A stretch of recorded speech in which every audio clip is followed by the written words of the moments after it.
I can't see how many people we have there for this morning on day 2 of the DSA. Today's keynote is being given by our own Naomi Hussain, who was a global research professor in the Department of Development Studies, and she joined us last year, so it's a great pleasure to have her with us in the department and also to be one of our keynote speakers this year. So Naomi is a political sociologist working on poverty and precarity, and in particular, how people most in need get access to public services. Naomi's work focuses on the politics of development in Bangladesh and the politics of public services and disasters more broadly. Her work is focused on protest and civic agency, the role of aid, state accountability and responsiveness, elite perceptions of poverty, social protection, the political effects of disasters, and the role of protests in holding public authorities to account, in addition to other areas. She has worked with researchers from all over the world, as well as with social movements, civic actors, artists, aid agencies, and governments, and previously worked at the Research and Evaluation Division of BRAC, IDS at Sussex, and at the Accountability and Research Center at American University in Washington before joining us here at SOAS. So it's a real pleasure to have her speak here this morning. And just want to know we're starting a bit late, so we're going to try and stick more or less to the timetable, knowing that lunch is soon to follow after. 11. Jam 11 harusnya jam 11. So the format for the session will be that Naomi will speak for approximately 40 minutes, and this will be followed by a Q&A session. So those of you online will be keeping an eye on the questions that are posted there, and also we'll be taking the questions from the room as well. So without further ado, I'd like to welcome Naomi.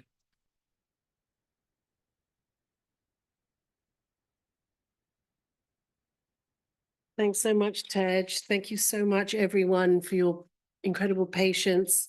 Many thanks to the DSA, to the SOAS Organising Committee, Winnie and Rowena, Christian, Nomad IT and people at SOAS who've made this possible, and to the Journal of Development Studies for sponsoring this talk.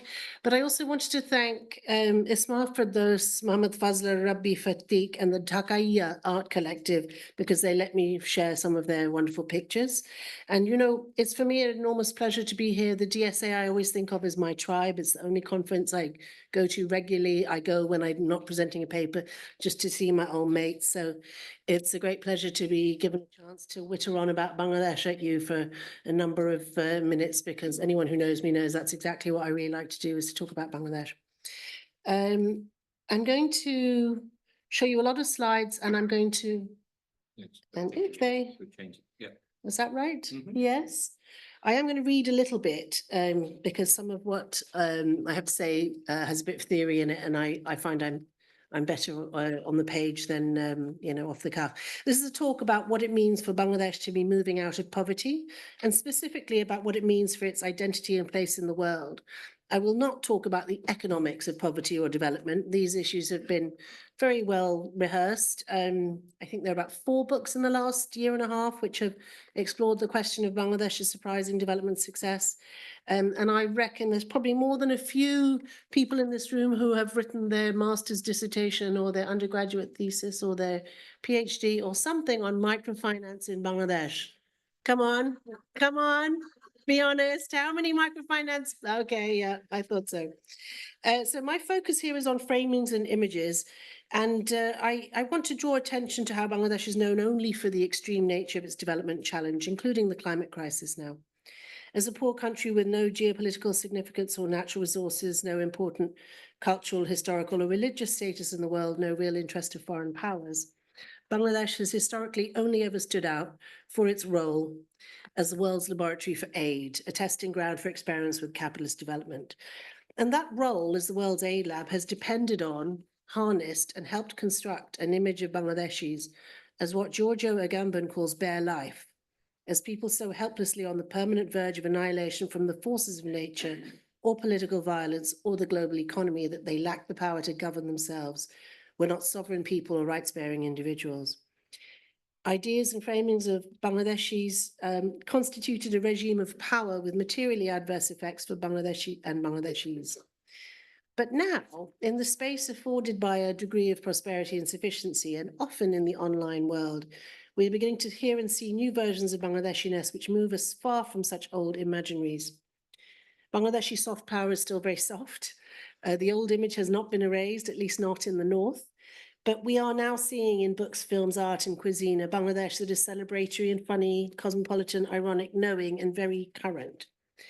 I think some of what I'm going to talk about today will resonate, I think, in the present. When I think about the themes of the conference, about how we can even imagine the prospect of social justice in a polarizing world, I think like many people, and I know this from yesterday as well, I think many people, we think of Gaza and how those horrors that are going on in that part of the world are compounded and legitimated by active and deliberate efforts to dehumanize and to demonize.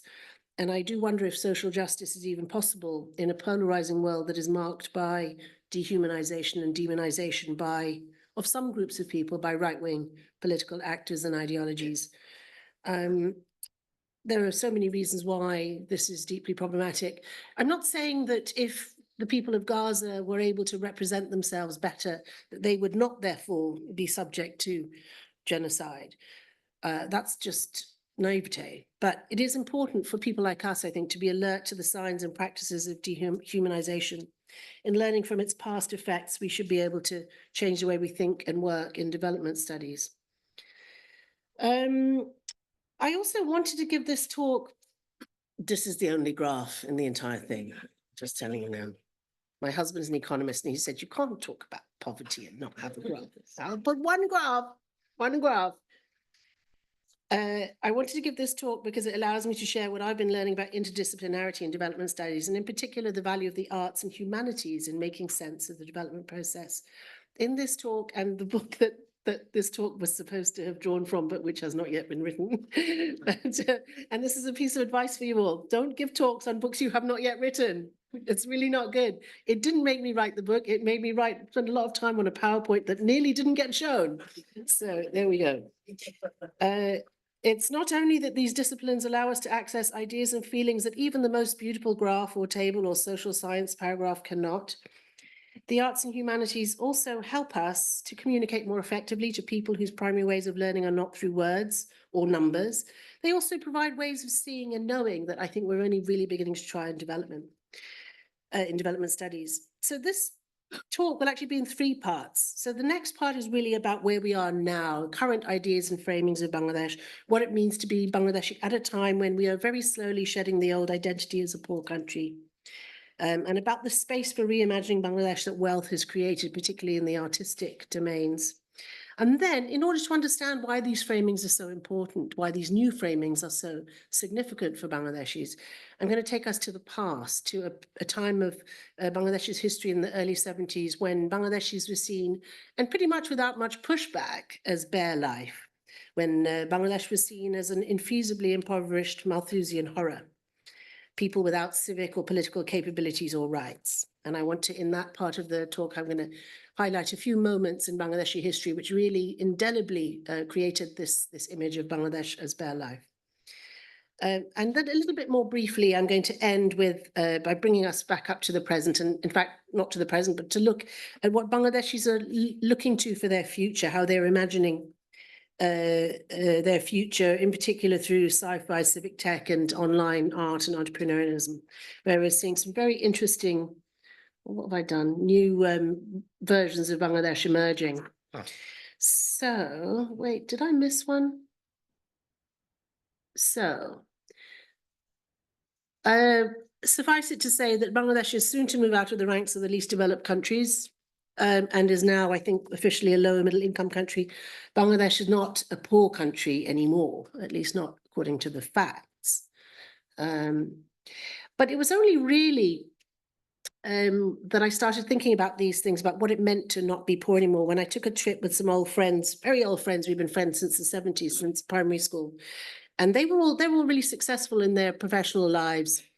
But even then, you know, I was a bit startled when one of them said, when we were going on this trip, he said, "Oh, you know, we're gonna have to fly commercial because helicopters are so expensive these days."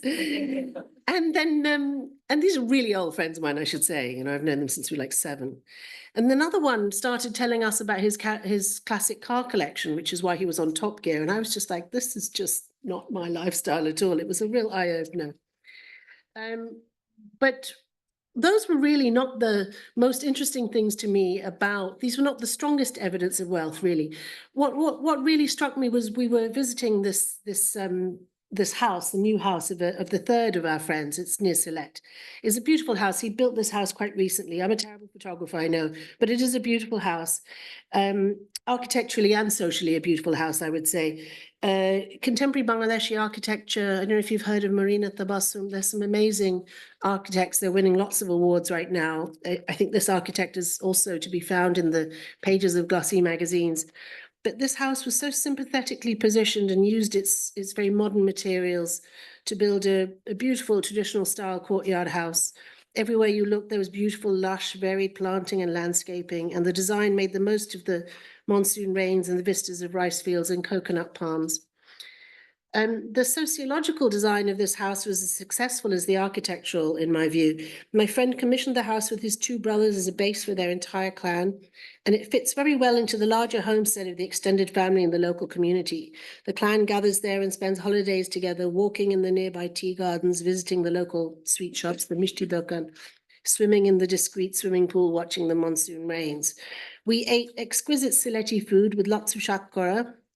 My friend is a true foodie and very much devoted to the terroir of the region. Terroir, is that how you say it?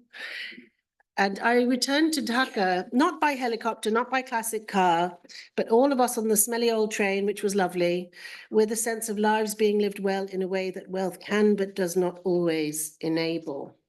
So this was a real moment for me.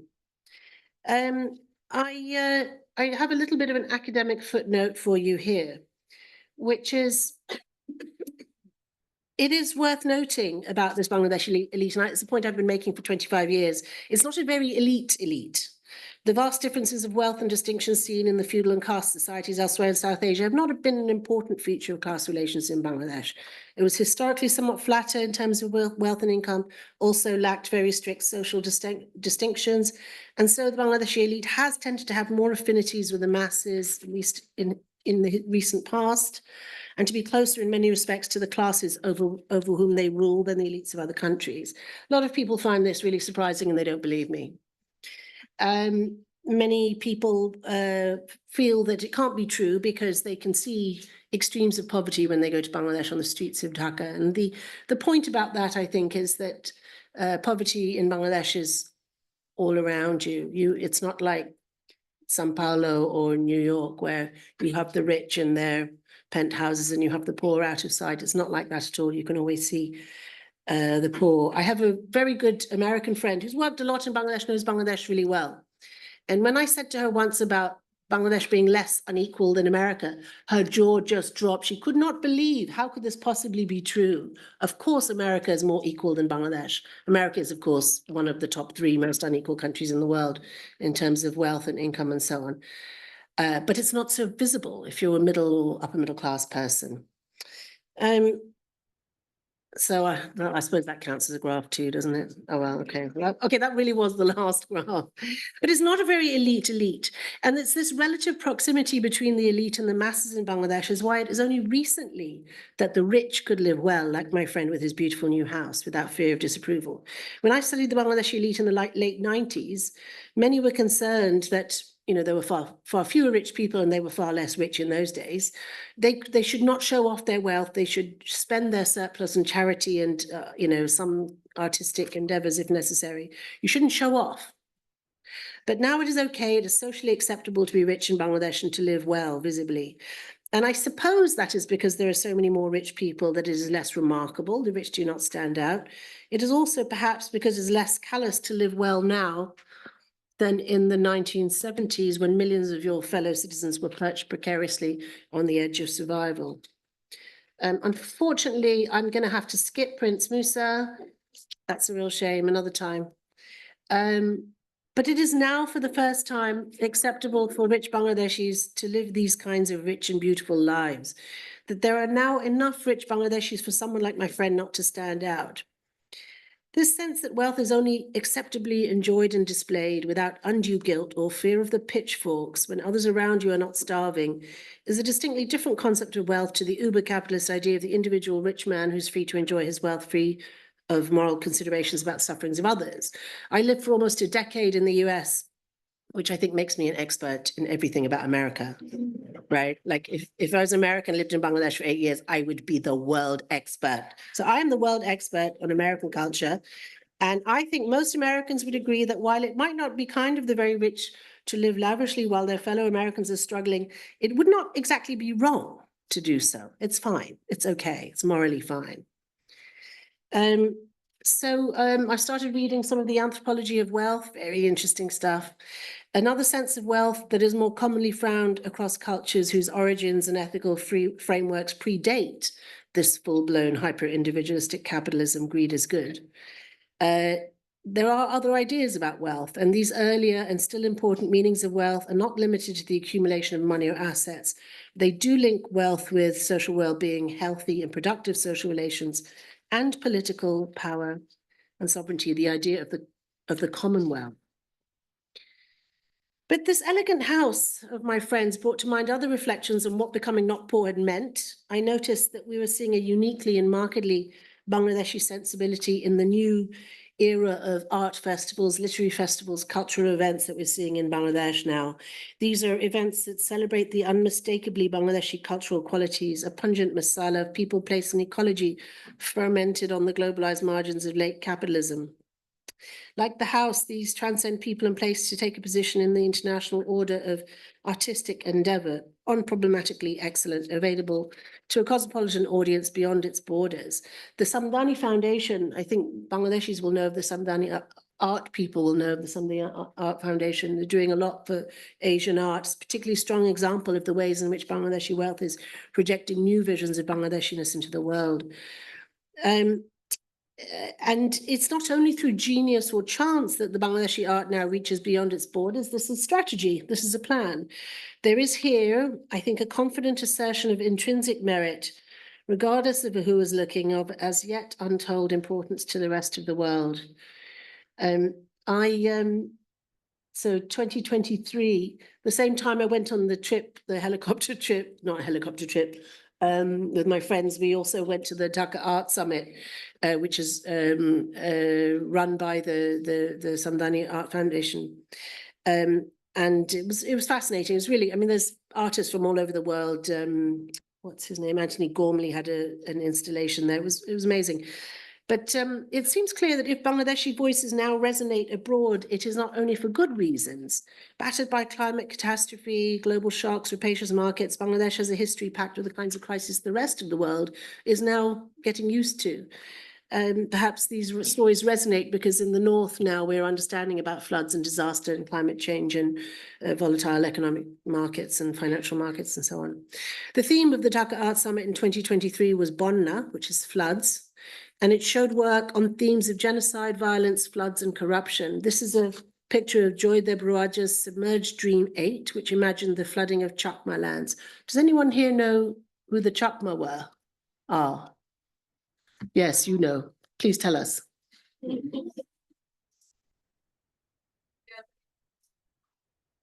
That's it. Who live in these hills, the hills called, starts with tracks. R. Rangamati. Rangamati. Yeah, yes. thank you. They are the indigenous people, the largest indigenous community. Sorry? Chittagong Hill Tracts, yes, and that area. But they are the indigenous people and the largest indigenous community. And their royal palace was flooded and submerged in 1962. And it's now a lake, and Bengali tourists go on a speedboat to say, how beautiful is this lake? And so in this artwork, they're lifting the Chakma Royal Palace up. This was 62 to build a dam for hydropower, I guess. So Rawaja turns this into a pool of tears, and the submerged Chakma Royal Palace is uplifted in a hopeless fantasy of justice.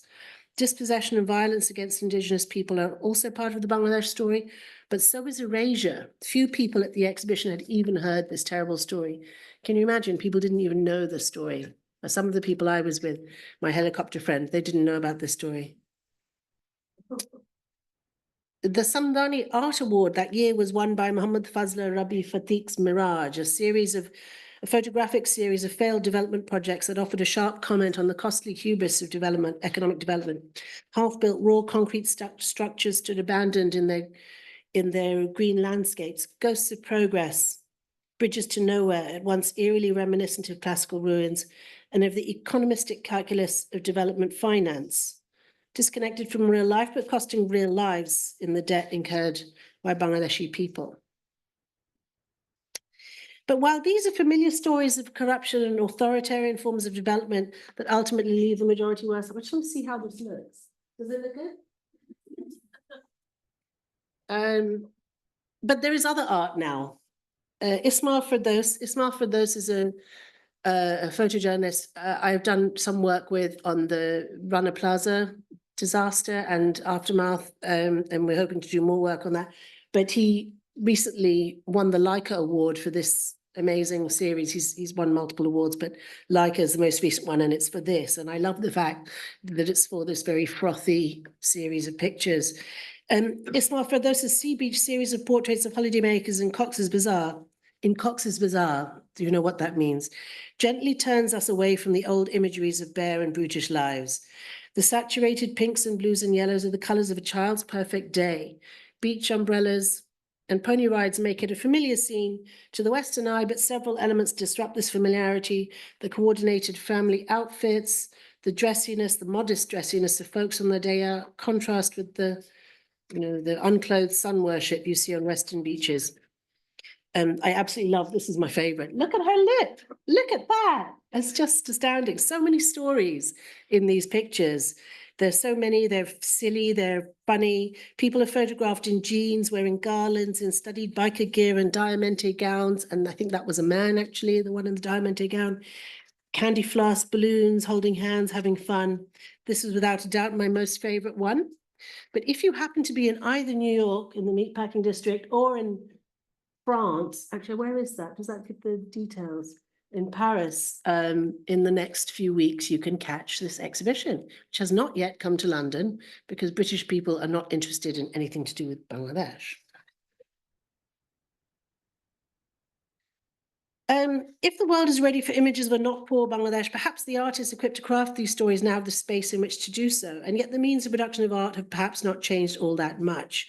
Ismail was actually assigned to photograph the Rohingya people, displaced by the genocidal Myanmar regime, and it was this that brought him to Cox's Bazar after many years away.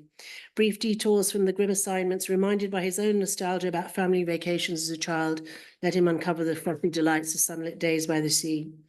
You could argue, some have argued, that these are exclusionary cultural productions for the rich few. And this is true. This is mostly the upper classes, the middle classes, and the upper classes who are making this new art, which is not untrue of any other place. And there was always art, even before Bangladesh stopped being quite so poor. There was art in the dark times, but it was could only ever be art about the dark times, at least as far as the rest of the world went.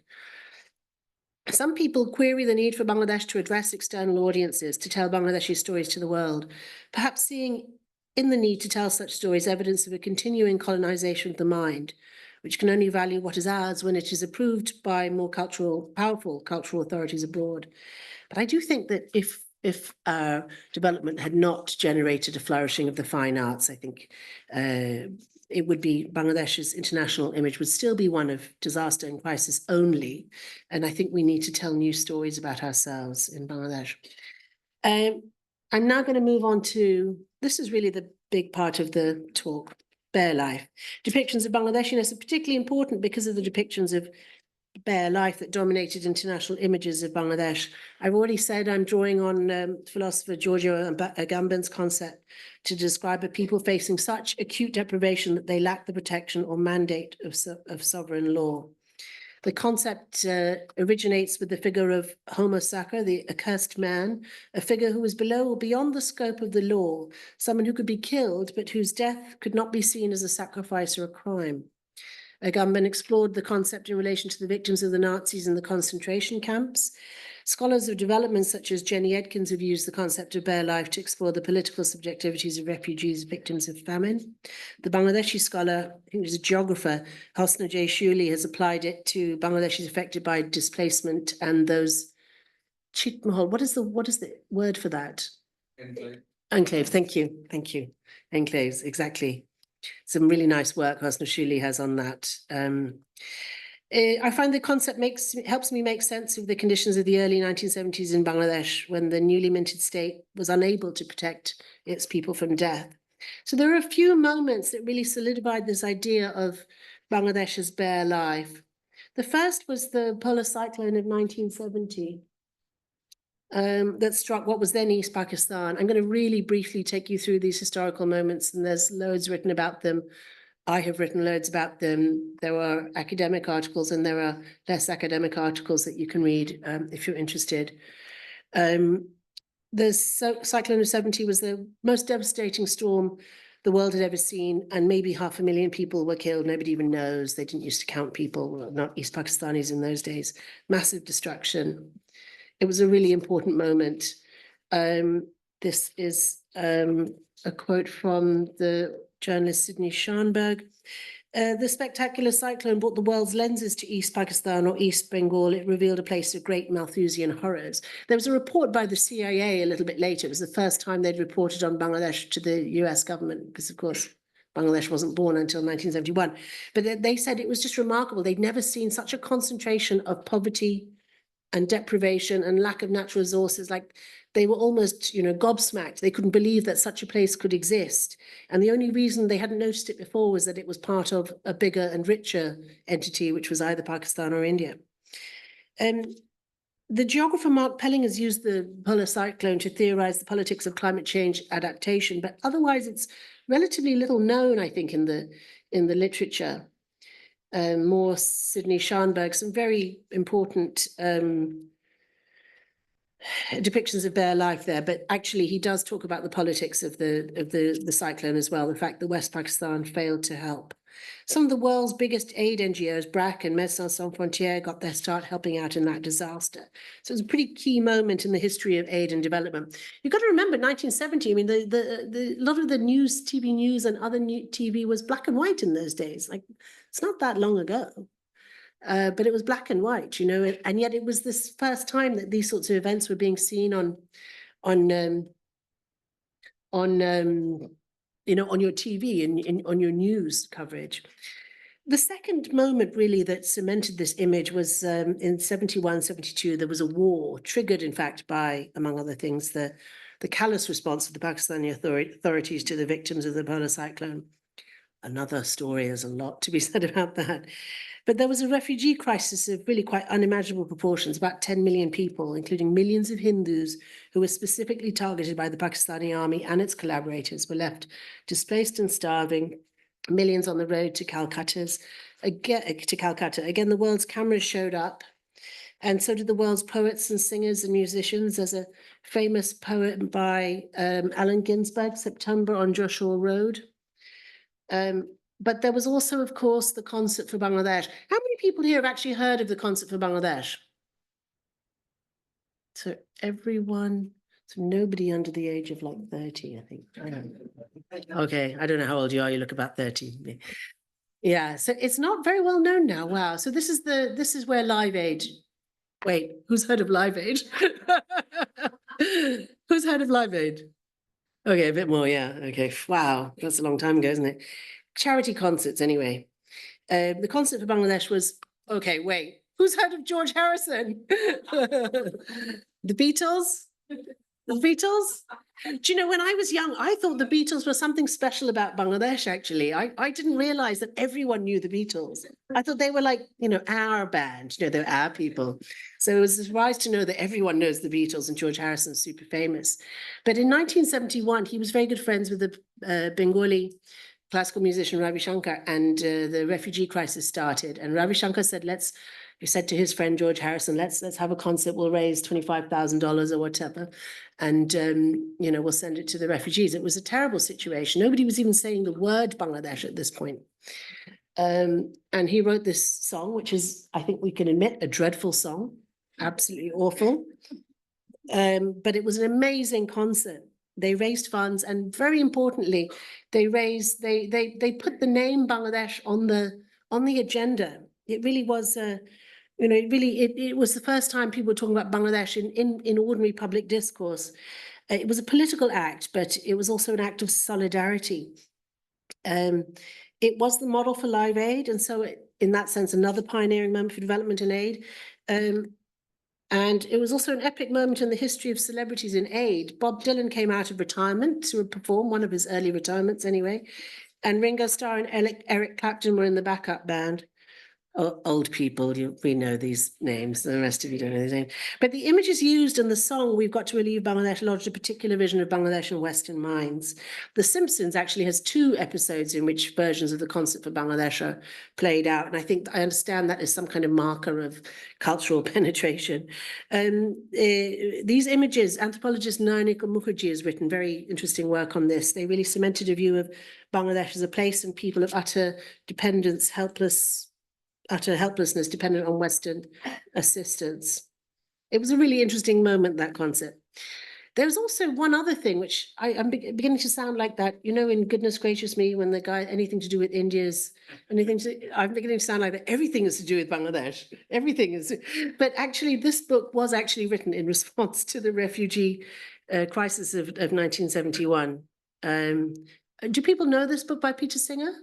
This essay, Famine, Affluence and Morality. Who's heard of effective altruism?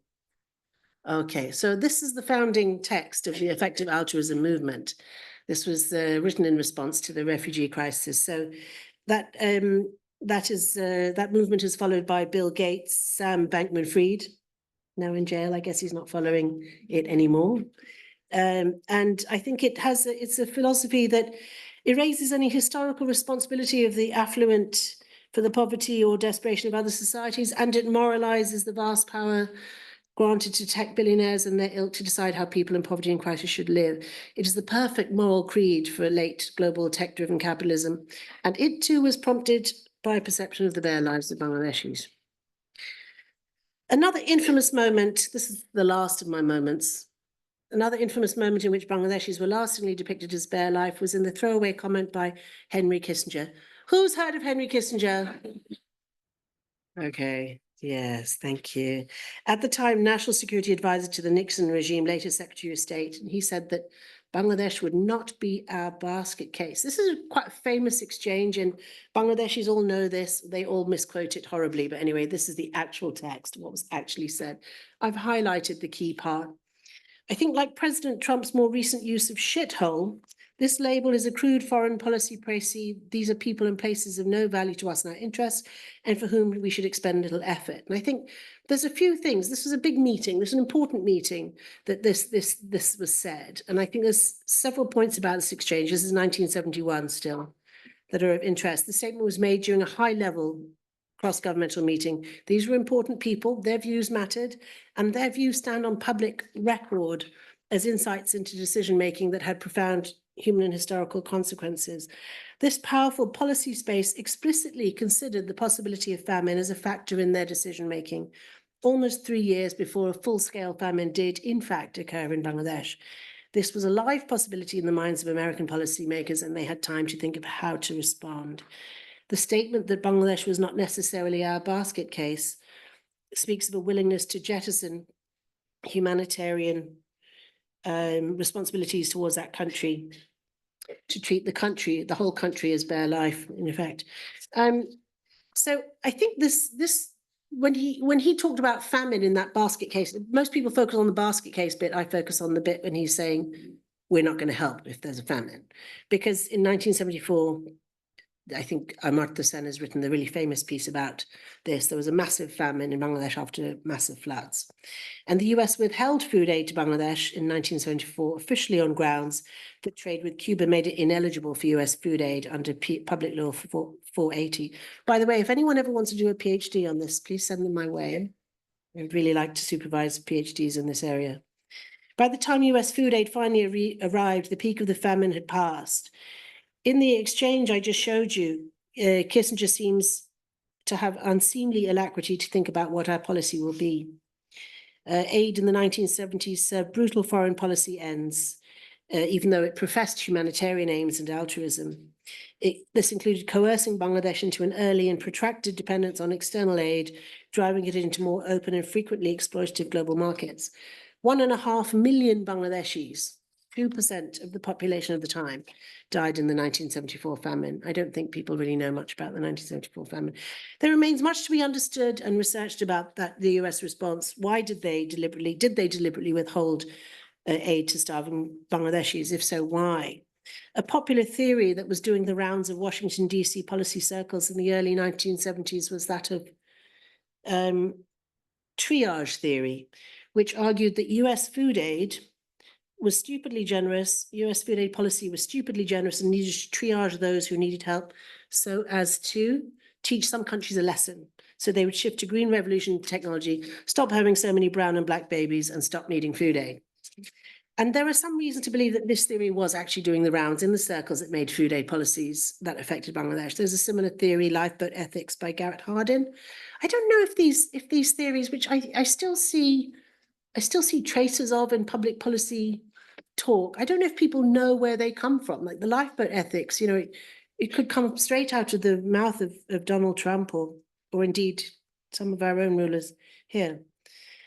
But the lifeboat ethics said that the West cannot go on indefinitely bailing out and helping poor nations. There's no room left on our boat.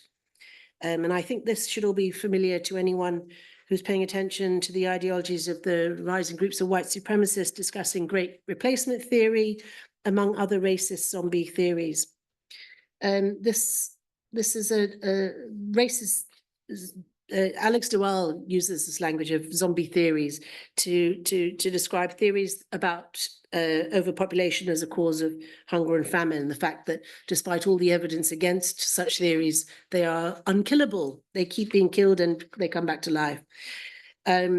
And this is from the Paddocks, from their infamous book. It's a really terrible book. You really should read it. Really, really terrible book. But it was a bestseller, I think. And you know, these ideas linger. I was in a presentation about 2 years ago about Bangladeshi research into human rights, and a retired ambassador from a rich and powerful country, someone who I would estimate was of a vintage and a milieu to have dined with Henry Kissinger. And this person dominated the Q&A with entirely irrelevant questions about the size of the Bangladeshi population and its growth rate. Literally the only thing this top flight cosmopolitan diplomat knew of Bangladeshis was that there were too many of us. And actually my students in that session, they're all Gen Z, they were absolutely horrified, absolutely horrified. They were all WhatsApping each other going, what? Like, this is not how they think of anywhere, I think now. So moving on to the last very brief bit, to the future. So that was the past, we've done the present, and now to the future. And here I'll be brief because the future hasn't happened yet. And also I have not really had the time, and I don't really have the skill, I'll be honest, to analyse all the fascinating art and literature and other cultural and political presentations that I'm seeing. I've been quite inspired by this idea of Afrofuturism. I think for Bangladeshis as well, there's a sense of Banglafuturism, thinking about technology. In many ways, we have to leapfrog. Some of the imaginaries that I've been seeing about, you know, in Bangladeshi sci-fi and all that, there's a lot of emphasis on flying cars, and it makes me think about two things. One being the traffic in Dhaka, and the other being, of course, that we're, you know, the water levels are rising. You know, in some part of your brain, you've got to be thinking about what do you do when the land is gone. Some part of us. And I'm going to skip this one in the interest of time and move on to one of my absolute most favorite art companies, art collectors, which is Dhakaya. It's spelt Dhakaya in English, but Dhakaya is somebody who's really, really from Dhaka. And this is a genre of graphic art. Some of it's used for advertising and other things. Very popular prints of Bangladesh. It bills itself as an illustrated love letter to Dhaka, which is, let's face it, possibly the most unloved city in the world. But Dhaka is one of those artistic interventions that made me think things are changing. Aren't they beautiful? These images fill the Dhaka imagination with tales of forbidden romance. Pretty much all romance is forbidden in Dhaka. A female freedom against an apparently intractable patriarchy, and often subversive little tales about resistance to class and patriarchal privilege and power. Look at those witches, isn't that great? Can you see the details? See the skulls and the hearts and what they're doing? It is a dark, almost Gothic sensibility, which is enchanted by the charms of its hometown, and which seeks to reimagine it for women and girls, and also for the non-elite. There's a whole story there on Instagram you can read. They've got a whole story here. It's really quite dark. I'm recently also, I was at, now, who is the person who edited the new Bengali book of short stories? Who was what's his name? Somebody tell me, somebody knows this. Anyway, I was at a talk that he was giving at the Jaipur Lit Fest a couple of weeks ago, and he was saying that Bangladeshi, so the Bengali literature, Bangladeshi literature, he says he thought Bangladeshi literature has a kind of an edge. It's not so preoccupied with traditional forms. There's a kind of crazy sci-fi thing going on there, fantasy literature, not necessarily my favorite genre, but nonetheless, it's very interesting to see people like Saad Hussein, no relative as far as I know, who's been winning awards with his books on sci-fi and fantasy. There's quite a lot of knowing and darkness in these. So he imagines in this book, Cybermage, Hussein imagines a world about 50 years hence when nationhood has been replaced by corporate identities in which useful citizens are given stocks in the corporation, and the rest become incubators for nanotech that produces resistance against disease, the ultimate resilience. How many times have we heard about Bangladeshis being resilient? And makes the world inhabitable. I think it's unsurprising that Bangladeshi artists and writers should be imagining a world wrought by climate change, because scientists believe the future of Bangladesh is not so much uncertain as it is submerging. I love this dig at the aid industry here, the welfare workers, the tree huggers, other molesters, that's us. So a final word on Bangla futurism must come from the government itself, which has set up a whole unit dedicated to digital innovation attached to the Prime Minister's office. Starting in 2008, A2I, Aspire to Innovate, is responsible for a number of changes in how the Bangladeshi state is engaging with its citizens. The vision for 2041 is now something called Smart Bangladesh, and it is an economic growth and service delivery agenda which aims to harness benefits of tech, particularly for ag, small and medium enterprise, health and education, urbanization, all government services. I think there's a lot of influence from Silicon Valley, but the emphasis is very much on prosperity, equitability, and caring. Certainly in Smart Bangladesh, the government is learning to listen better to its citizens, but it is also possible that being more responsive is obviating the need to be more accountable. A few final thoughts from me. This is a development studies conference, so I thought I should have some policy recommendations. Really, you're laughing? I actually have some. I think if Bangladesh is to ever truly move out of the ranks of poverty, it will need more than GDP growth. Yeah, we all know that. But it will need for its people to be able to live beautiful and creative lives and to tell their stories on the world stage. At a time when AI is threatening to take over all our jobs, the creative sectors may very well have the edge. Bangladesh's rich and vibrant artistic heritage gives it a comparative advantage in this area. But they need to invest vastly more in Bangladesh's education system, from the very basic system to the institutions of higher education. Education remains grotesquely underfunded in Bangladesh, even by South Asian standards. Also need to support the institutions of the cultural institutions that enable broader lifelong learning, including adult and artistic education, if Bangladesh is ever going to be smart. And creativity and innovation don't just happen, they are invested in and supported and given space to flourish. In a Bangladesh where speech is constrained and social media posting can land you in jail, and I'm not exaggerating, it is remarkable that there is any art at all. Smart Bangladesh requires an open and competitive politics where the people decide who rules them and how, as well as a growing and diversified economy, and only then will we be able to say that we are no longer poor.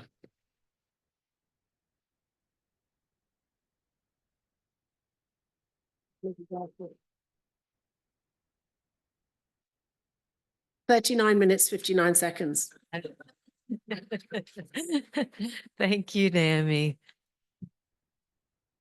Okay, we have some time for questions. I'm actually going to stay here, I think, and allow you to stay there, Naomi, if that's all right. Sure. So we'll take a few questions from the room, and we'll also be then looking online. If you would like to raise your hand if you have an immediate question for Naomi. I just see, so you, please, yes.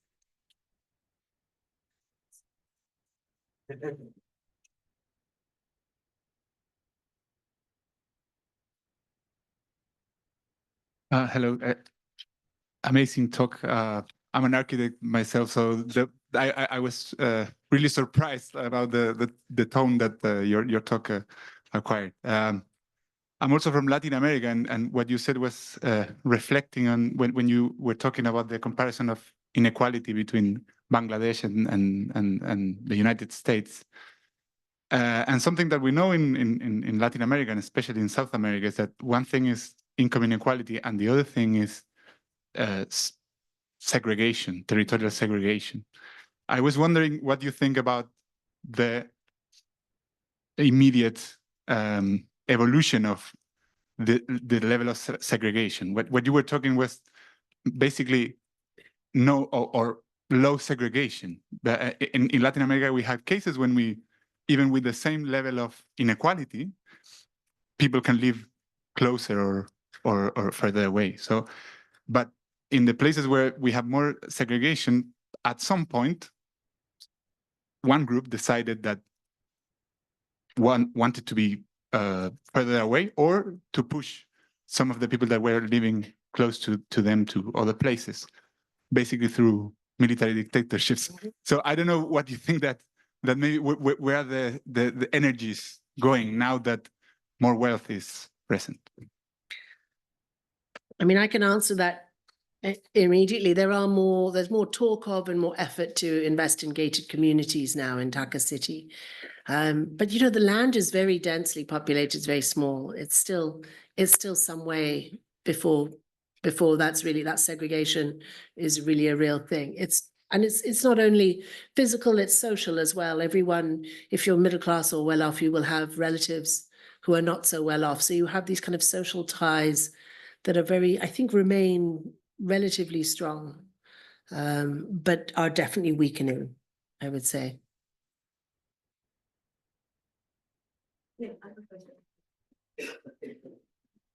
Hi, that was great. Thank you so much, Naomi. So I just, you know, the whole notion of bare life, I think that you really evocatively brought it out. And by the way, also thank you very much for the use of the arts and humanities. And I think we're seeing that more and more in the DSA also, and that's great, the use of that in development. So I guess around bare lives, you know, you have that today too, because if you look at how was the Iraq war justified? If you look at what's going on in Gaza, but also Tigray and Sudan, the difference between the reactions there with war and famine, and then when you have a war in Ukraine, and the kind of mindset of policymakers. So, I mean, how does one counteract that? But also, I think the elites in South Asia, in Bangladesh, in India, elsewhere, I mean, there is also a huge gap between the way the poor in these countries are dehumanized, you know, in terms of around class, caste, religion, etc. So I think there's quite a lot of work in addressing some of that. So I wonder if you have any insights on how we can counteract that. Shall I just respond? What do you want me to do, Tej? Shall I just respond as we're going? I think there were no hands at all. That's fine. Let's take two more questions. Is that okay? Yeah. There's one at the front there. Let's go with your one. Well, Lila, I do think that, yeah, I think exactly that, you know, as all of these thoughts are coming through my head, you know, it's how you look. You know, Nixon famously said about Bangladeshis, Americans wouldn't care, it's just a bunch of goddamn brown Muslims, he said. He was a lovely man, that Nixon. Nearly as nice as Kissinger. But that's it, you know, if you don't look like the people who are telling the stories, the people who are making the stories, then it's very difficult. And I agree also that the elites have a way of demonizing, dehumanizing. I was always very struck when I did my work on the Bangladeshi elite 25 years ago, that they made a great point of not saying that that poor Bangladeshis were guilty, that it was their fault that they were poor. They even wouldn't blame them for theft. Like they would say things like, well, a hungry man is going to do what he has to do. There's a real kind of moral forgiveness, which you don't find in other societies. I think that's an effect of that proximity there, that culture of you know, they had this very strong egalitarian culture and it lasted. I don't think it's there now, but it was there when I did that work, even a generation back. We've got two questions. Could you just, Yeah, sorry, could you just introduce yourself briefly? Yeah, Well, I didn't. Sunil Kumar from Social Policy at LSE. I just wondered if you could say a little bit more about the other arts. I'm thinking about poetry, film, music, drama, street art, for example. So I think there's a lot of potential positivism to come out of that kind of art, which has been kind of silenced in this presentation. Silenced? In a sense that you made mention of it, but really didn't speak about it. So I just wanted to know if you wanted to expand it. I'll say first, my Bangla is really terrible. So I don't really, like if I have to read a Bangla book, I have to get my dictionary out and hours later I'm on page 2, you know, that kind of thing. So everything is, for me, I've pitched this at how Bangladeshis are pitching, you know, their culture to the world, actually mostly to the diaspora, I think. And a lot of it is in English or Benglish so that people like me can consume it. I'm not a great one for poetry in any language. So there is film, there's some really great film. I would love to look at that if I had time and space, but these are the things that really came to my attention. You know, I love to see the arts. I'm very interested in photography. I've been working with this photographer, Isma, for those. So that's why it was kind of very selective. Yeah. Thank you. Street art. Oh, and so they built all these hideous flyovers, right? So, you know, it looks like any other Southeast Asian city now in Dhaka. But what they've done is somebody in their wisdom has commissioned, I think, fine arts students to do murals all over these hideous concrete structures. And they're just beautiful. It's just stunning. It just is just a delight, isn't it?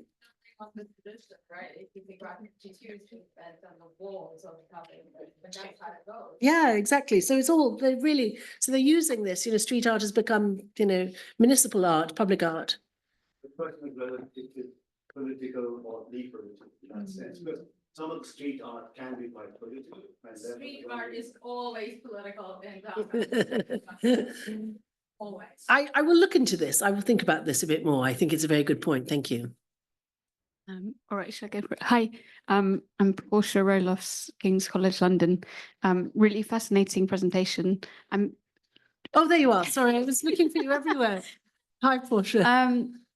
So I had one clarification question. So I'm not quite sure how you're using bare life, because the sort of cultural productions of bare life that you've highlighted, people in kind of critical development studies are often like, it's just a construction and it's problematic and we should do away with it. But I think you have more of an ambivalence in your kind of sympathy for Harrison's song and whatever. So are you saying like how are you using bare life? Do you think it objectively describes something that's going on, and maybe that's just because of the contingent conjuncture of just some really awful things that were happening? And then I'd also wonder if you could comment on a debate that's been ongoing this week about what does Bangladesh tell us about the kind of shift to a global development paradigm? Is it a poster child for the fact that we've achieved development, so we're living in a kind of post-development world, or just how would you connect the story you're telling to that question? That's great. When I realize we're already 1 minute into lunchtime, so I'm feeling really guilty already. Please hold just for a few more minutes. No, is that all right? It's a really good question. Thank you. Yes, a bit ambivalent. I'm not trying to say these framings were false in any meaningful sense, but they have political effects. They did have. I'm not trying to say, oh, it was just a construction, it's just an idea and ideas are just in our heads or something. I'm saying, no, I think I would be foolish to try and argue this in an empirically causal manner. But I do think that having constructed Bangladeshis' bare life, when 1974 came, it was pretty easy for American foreign policy to say, you know what, let's just see what happens if we don't give them food aid. Let's triage these people. Let's see. Because they were disposable, dispensable. No, they were no use to Americans geopolitically. So I think it was a time, and you know, there are people who've said this was their experiment, just like the British had done in Ireland 125, 30 years earlier. They used the Irish famine to experiment with various kinds of social policy or lack thereof.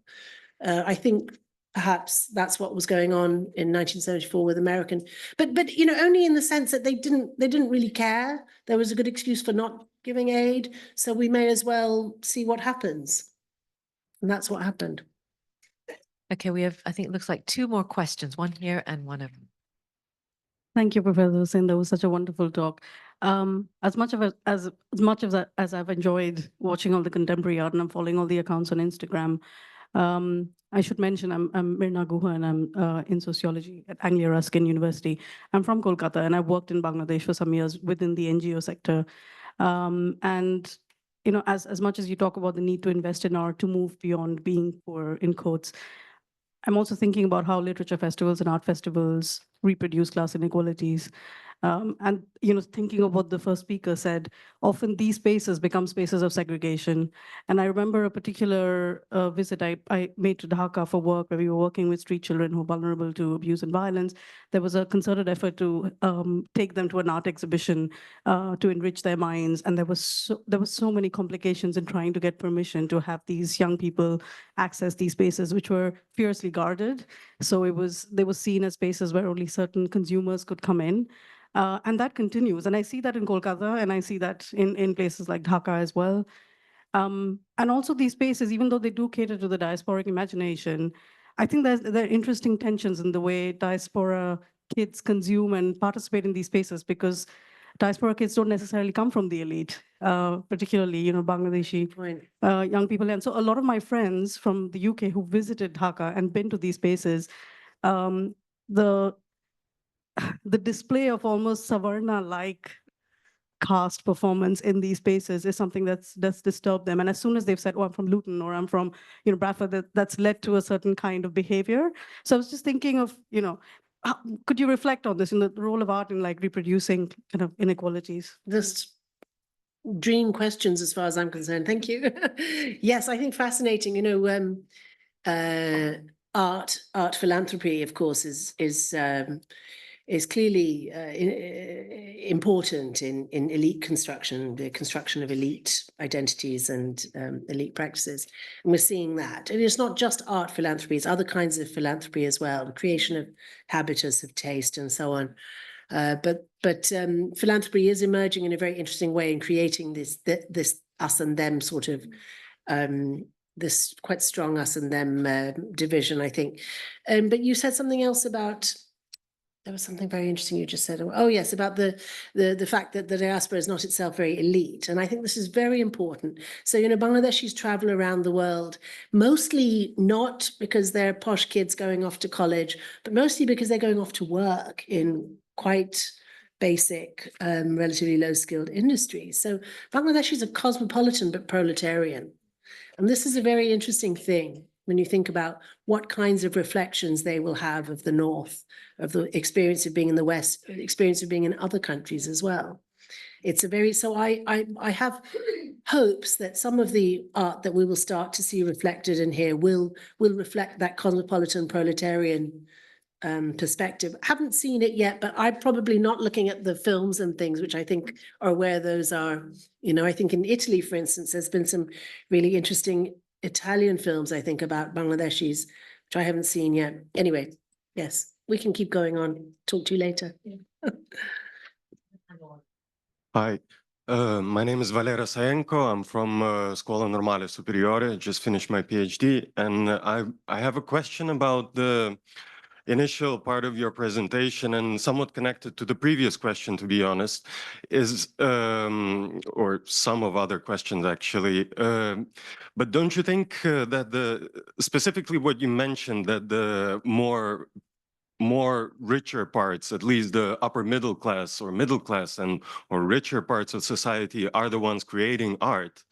And the art that is being created now, the idea of this sort of self-aware, this funny images of Bangladeshi people, isn't it art that kind of tends to the Western eye, to the Kissingers and Nixons here in the West and the global North, presenting Bangladeshi as harmless, as funny, and this is not the art. The art that depicts or the images of Bangladesh as poor was presented by the Western researchers as well, showing, or George Harrison even, again, a Westerner, saying this is a poor country.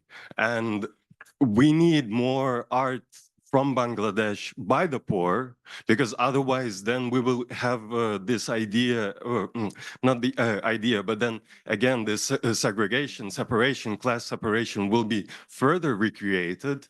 And don't you think that this is, instead of having this sort of opportunity now that art is being created by Bangladeshi people, isn't it a bit of a warning sign that the rich parts are creating art and that class will be separated even further and that the poor will have less voices in the future?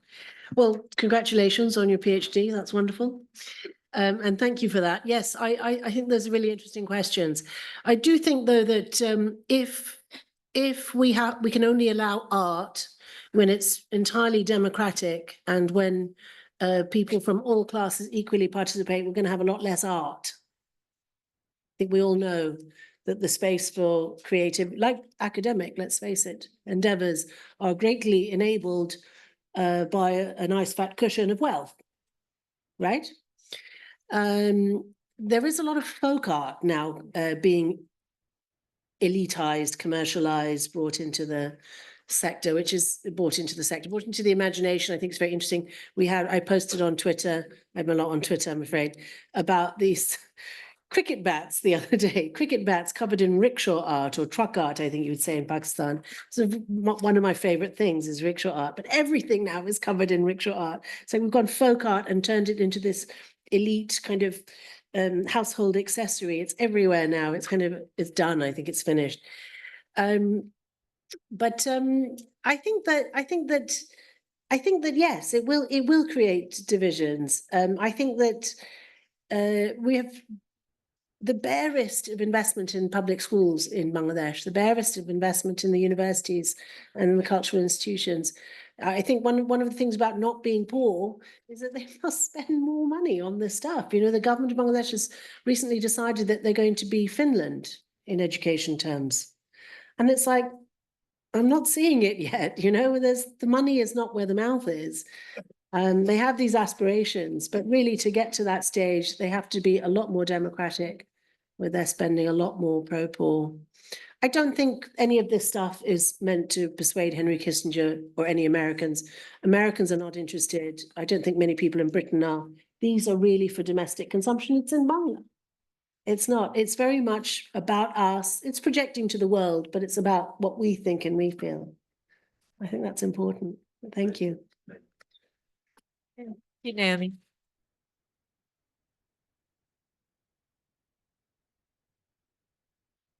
Thank you, everyone. Lunch is now going to be in the cloisters area of Senate House. Thanks for your patience with the technology earlier on. Yeah.